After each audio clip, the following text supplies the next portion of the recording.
नमस्कार दोस्तों, आशा करता हूँ आप सभी लोग स्वस्थ एवं खुशहाल होंगे। लौटा हूँ फिर से एक नई कहानी के साथ। आइए चलिए सुनते हैं मेरे साथ। कहते हैं कि किसी चीज को पाने के लिए यदि पूरी शिद्दत के साथ कोशिश की जाए तो मानकर चलिए कि आपको कामयाब होने से कोई नहीं रोक सकता। तो एक ऐसा ही उदाहरण लेके आया हूँ संजय अखाड़े का। आइए शुरू करते हैं। नासिक के मखमलाबाद रोड की तंग गलियों में बने एक घर की चार दीवारी में जन्म लिया संजय अखाड़े ने। संजय के पिता कुली का और माता एक फैक्ट्री में बीड़ी बनाने का काम करती थी। माता के काम करने से ही घर में दो रोटियों की व्यवस्था हो पाती थी, क्योंकि कुली के काम तो आप भी जानते हैं, कभी कुछ मिलता है तो कभी कुछ भी नहीं। घर की खराब स्थिति को देखते हुए संजय बचपन से ही मजदूरी करने लगे थे। जैसे जैसे समय बीतता गया, संजय ने कई सालों तक होटल में टेबल साफ करके, मेडिकल की दुकान पर काम करके, अखबार बांटकर और एसटीडी की दुकान पर बैठ के अपने पिता का साथ दिया।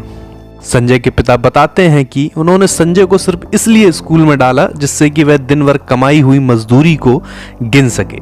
लेकिन संजय तो जैसे बने ही कुछ खास करने के लिए थे। स्कूल में वो बाकी लोगों से खाने पीने एवं रहन सहन में जरूर पीछे थे, मगर पढ़ाई में हर क्लास में अव्वल आते थे।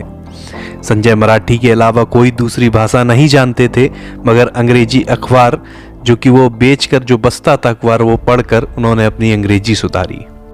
मुसीबतों से जूझते हुए और सारा दिन मजदूरी करके जो समय मिलता उसमें ईमानदारी से पढ़ाई करके संजय ने स्नातक पूरा किया। इसके बाद संजय बताते हैं कि मैंने संघर्ष के दिनों में एक मिनट भी बर्बाद नहीं किया। मैं जानता था कि अगर मैंने वक्त की कीमत नहीं पहचानी तो वक्त भी मुझे नहीं पहचानेगा।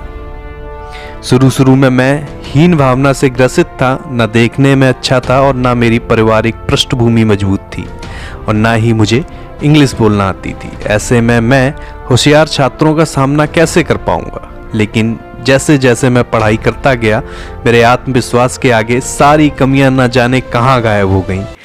इसी दौरान संजय को मार्गदर्शक के रूप में पुणे के आईएएस अविनाश धर्माधिकारी मिले। उन्होंने संजय का न केवल हौसला बढ़ाया बल्कि कोचिंग भी कराई। संजय की मेहनत और अविनाश का मार्गदर्शन रंग लाया है।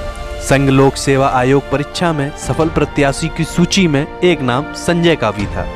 संजय को यह सफलता चौथे प्रयास में मिली, लेकिन वह अब आईएएस बन चुके हैं। इस कहानी से हमको सीख मिलती है कि हालात कितने ही बुरे क्यों ना हो, कितनी ही गरीबी क्यों ना हो, इसके बाद भी यदि आपकी विल पावर मजबूत हो, आपको हर हाल में सफल होने की सनक हो, तो दुनिया की कोई ताकत आपको कामयाबी का वर्ण करने से नहीं रोक सकती। आज के लिए इतना ही, फिर मिलेंगे नई कहानी के साथ। जय हिंद, जय भारत।